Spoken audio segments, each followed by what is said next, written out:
देख रहे हैं राजस्थान बुलेटिन और मैं हूं आपके साथ रत्ना, जहां हम लेकर आते हैं प्रदेश भर की सबसे ताज़ा, महत्वपूर्ण और भरोसेमंद खबरें। आज के बुलेटिन में हम नजर डालेंगे राजनीति, प्रशासन, मौसम, अपराध, विकास परियोजनाओं और जनहित से जुड़ी प्रमुख गतिविधियों पर। प्रदेश में दिन भर क्या रहा खास, कौन से बड़े फैसले हुए और किन मुद्दों ने खींचा लोगों का ध्यान, इन सभी अपडेट्स के लिए जुड़े रहिए हमारे साथ। तो चलिए शुरू करते हैं आज का बुलेटिन। 12 में स्वर्गीय ओम प्रकाश व्यास मानव सेवार्थ समिति ने अपने संस्थापक के 71वें जन्म दिवस और तृतीय स्थापना दिवस पर शहर भर में जन सेवा कार्यक्रमों की श्रृंखला आयोजित की। कार्यक्रमों में गौ सेवा, भंडारा, रक्तदान और जरूरतमंदों की सहायता जैसे कार्य शामिल थे, जिनसे बड़ी संख्या में लोग जुड़े। दिन की शुरुआत नंदिनी गौशाला में गौवंश को चारा और गुड़ खिलाकर की गई। उसके बाद बालाजी मंदिर में श्रद्धांजलि अर्पित की गई। चार मूर्ति क्षेत्र में विशाल भंडारे में 2800 लोगों ने प्रसादी ग्रहण की और रक्तदान शिविर में युवाओं ने उत्साह से भाग लिया। वहीं बता दें, इसके अलावा जरूरतमंदों को कंबल और खिचड़ी वितरण किया गया। कार्यक्रम का समापन सामूहिक हनुमान चालीसा पाठ के साथ हुआ। समिति ने स्वर्गीय ओम प्रकाश व्यास के आदर्शों पर चलते हुए जन कल्याणकारी कार्य जारी रखने का संकल्प लिया। किस तरीके का आज ये जो 3 दिवस हो गए, तीन वर्ष हो गए हैं समिति को बना हुआ है, तो किस तरीके का आयोजन किया गया है आज समिति के प्रेरणातो स्वर्गीय ओम प्रकाश जी व्यास के 71 जन्मदिन और सभी की आशीर्वाद से समिति अपने 3 वर्ष पूर्ण कर रही है। इस अवसर पर आज दिन भर सेवा कार्य किए जा रहे हैं।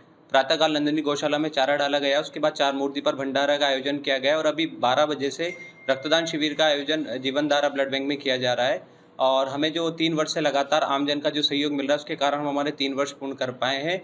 इसलिए मैं आपके चैनल के माध्यम से सभी भामाशाहों और सहयोगी दलों का आभार व्यक्त करता हूं। उन सभी रक्तदाताओं का आभार व्यक्त करता हूं जो हमारी एक आवाज़ पर यहाँ इसी भीषण गर्मी में रक्तदान करने पधारे हैं।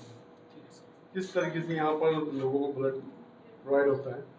यहाँ पर 12 का पहला प्राइवेट ब्लड बैंक है, जहाँ पर 24/7 आपातकालीन ब्लड की जो समस्या है वो दूर की जाती है। हमें लगातार यहाँ जीवनधारा ब्लड बैंक से जुड़े हुए हैं और उन्हें हमारे कई फ़ोन्स पे कहीं भी जितनी भी परेशानी है उनको रक्तदाताओं को दूर करा है। एसडीपी से लेकर सभी प्रकार की समस्याएं 12 जीवनधारा ब्लड बैंक पूर्ण कर रहा है। हमें विश्वास है आगे भी अनेक सुविधाओं का लाभ 12 के रक्तदाताओं को मिलेगा, जो एक आवाज़ पर सभी के लिए रक्त डोनेट करने पहुँच जाते हैं। क्षेत्र में 12 जिले में जीवनधारा ब्लड बैंक को सुचारू रूप से चालू हुए 2 वर्ष हो गए।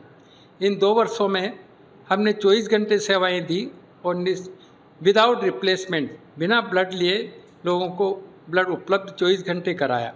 जो रेयर ब्लड ग्रुप है, नेगेटिव ग्रुप है, वो भी हमने कोटा से लाकर लोगों को उपलब्ध कराए। यहाँ पर एक तो क्वालिटी बहुत अच्छी मेंटेन होती है, दूसरा लोगों को सुविधाएं बहुत है।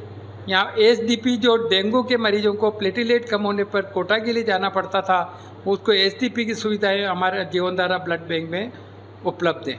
कुछ लोगों द्वारा ये भ्रांतियाँ पैदा की जा रही कि प्राइवेट ब्लड बैंक को ब्लड नहीं दिया जाए, कि ऐसा कुछ नहीं है। सरकार ने लाइसेंस दिया जाता है तभी प्राइवेट ब्लड बैंक चालू किया गया है और ये किसी भी जिम्मेदार व्यक्ति को इस तरह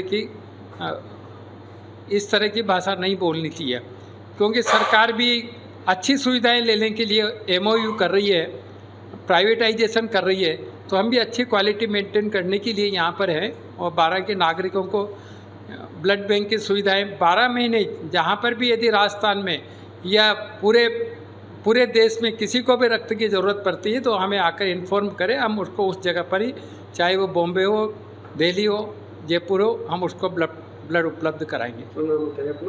मैं डॉक्टर राजमल चित्तोड़ा, सेवानिवृत्त ब्लड बैंक प्रभारी 12 MD पैथोलॉजी।